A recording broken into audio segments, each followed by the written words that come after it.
The British Chamber of Commerce Philippines, together with the Agriculture and Horticulture Development Board, are set to hold the Philippine-British Meat Trade this afternoon. Here to talk about that and more is BCCP's Executive Director Chris Nelson, live in the studio. Chris, good to see you.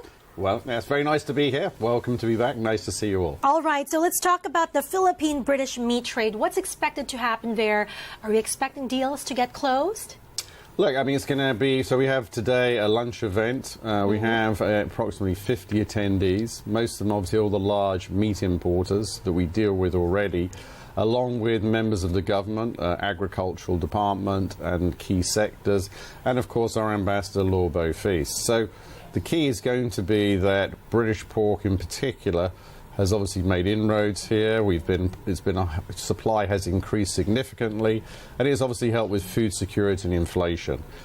We see that trend continuing, and this is just a reinforcing of those ties, and also bringing back the key aspects that you can get from British pork in terms of the safety and the standards that obviously apply in the UK. So it's our second trade event. We had another one previously. And I think it just shows you how much we're putting much emphasis here on that supply, and obviously looking forward, of course, to the lowered tariffs being extended. That's EO10, which expires end of this year. Correct. And we've already presented to the Tariff Commission our position, as has PAMPI as well. And we're obviously optimistic it'll be extended. At the same time, we're also hoping that the Senate will pass the Anti-Agricultural Smuggling Act, which we support. And that is a priority measure of President Marcos's administration, and I believe the House version has already been passed. So we're looking forward to that getting passed as well, to reinforce and strengthen the agricultural sector. This EO10 extends the reduced most favored nation tariff rates on meat of swine, Correct. Fresh, chilled or frozen at 15%. In quota and 25% out quota. It also does this for corn and for rice. You say you're optimistic it will be extended. Is this optimism based on any signals you're getting from the government parties you're in talks with? Well, of course, I mean, first of all, the Tariff Commission itself was actually, and the government itself, the economic team, were in favour of extending this. And I think based on what we've seen and the trends, and the fact that it's important to keep inflation, which is a key target for a lot of governments around the world, then clearly extending the lower tariffs will help in the fight of inflation. So I think our optimism is based upon, obviously, the work we've done, the fact that this is in line with the approach, and needed as well, because also there was an indication there could be a shortage of pork, specifically, obviously, at this time of the year. So I think, overall, yes, that's where we've got our basis for hopes. And just give us a sense, how much imported pork do we get from the UK? Well, to put it into context, the Philippines is the second largest market after China in Asia. So it's grown substantially. There's great opportunities. I think also it's good to note that we had people going from the Philippines, key importers, such as the Ramcar, such as the one of the other biggest ones, I'm trying to think of the name now off the top of my head, and they went there and they're going to be represented. They are part of the team today, and I think that also showed they had a visit with our key officials to reinforce, obviously, the standards. So they're going to be there. They've got the highest, as I said, importers. So again, I think all of this shows you how much effort we have gone into this effort from the British Chamber and, of course, our people from AHDB. Are you expecting a big jump in the volumes that we import from the UK next year? Well, I think that also depends on the trend overall. Pork prices have actually gone up in the world, and that's obviously been an impact across, and that's driven, of course, because feedstocks, if you look across the world, went up because of the Ukraine-Russia conflict. That, of course, has led into a slowdown and a reduction in the herds, but this is cyclical, so we'll see it pick up. But I think the trend here is to continue strengthening those relationships. And with that, I think the pork will increase again. We had a banner year in 22, and we expect a growth again in 24. All right. Speaking of relationships, how long have we been friends, the UK and Manila? Because we just celebrated Friendship Day, right? correct. I think, if I'm recalling right now, we're over I think 75 years. Wow, pretty old. So, yes, we just had Friendship Day. I'd like to congratulate particularly Bobby Ocampo, former Secretary of Finance, who's head of the British Alumni. We had 2 events, golf and a concert. And, of course, at the same time, we just had recently the King's birthday. It's now the King's birthday, King Charles's birthday, on his actual birthday, which is the 14th of November. And that was, of course, hosted by Ambassador Beaufils at her residence. So I think we showed photos of those interesting events Yeah. earlier. There you go. You had a golf event. yes, it was actually a golf day at Whack Whack. Now, see, I'm doing a ceremonial tee-off. I'm glad the picture doesn't show. The ball did go okay, actually. Okay, it did that's good to leave know. the tee. Right. But I mean, congratulations to Bobby, and of course we've got there Mayor Abelos and Mayor Zamora, and of course the president of Whack Whack, Lawrence Tan.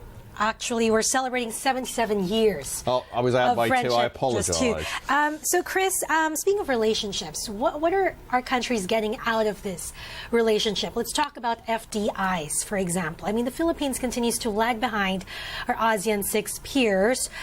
First 7 months of this year, FDIs are up by just, no, actually, FDIs are still down 14%. First 7 months of this year. If, for context, the rest of ASEAN 6 economies are looking at an average growth of 7 to 8% FDIs for this year. So clearly, I mean, everybody says we have good quality, affordable labor. We're trying to improve ease of doing business, but the numbers are not showing.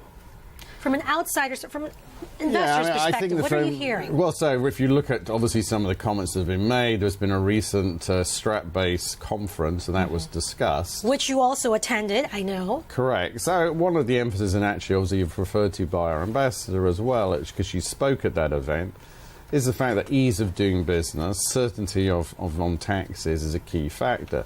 So I think all of us, and the British Chamber and obviously the Embassy, we are working hard to make sure those investments are materialised. I think that there is a continuing effort to improve the ease of doing business. I just saw that ARTA has signed, obviously, with some other organisations. We've worked with ARTA in the past. But there needs to be a need there and a continually opening up of the Philippine economy. We saw it before. Which parts? Well, I think there are still restrictions, as you know, within the Constitution. I think there is a looking at that. I believe now there's a thing called PhilConser, I was told, organised, which is going to look at aspects of that. I know that because I was at the event of Gonigosho for their 18 years. Mike Toledo was there.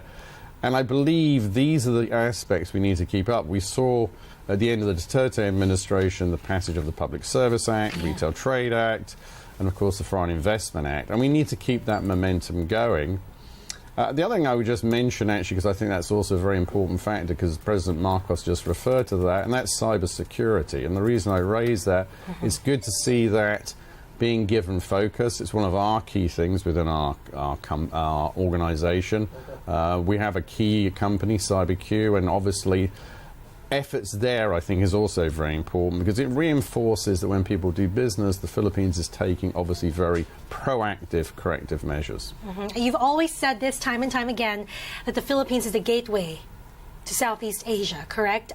So beyond the extension of EO10, you're working on meat, you're working on cybersecurity. What else are you looking to work on for 2024? You look ahead to the next 13 months. What are you going to be busy with?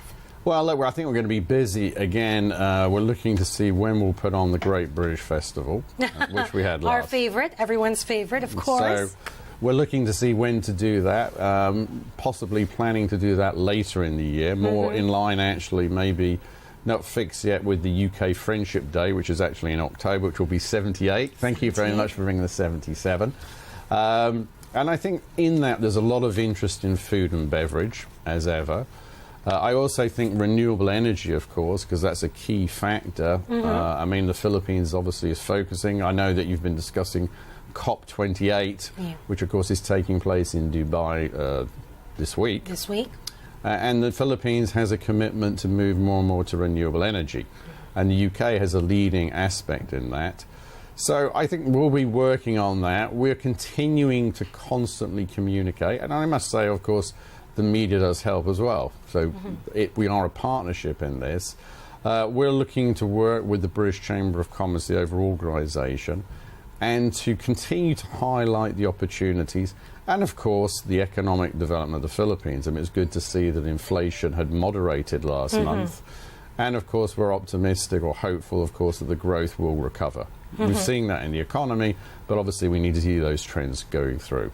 All right. You're going to be very busy again next year. Thank you very much, Chris, for joining us. Always a pleasure speaking with you.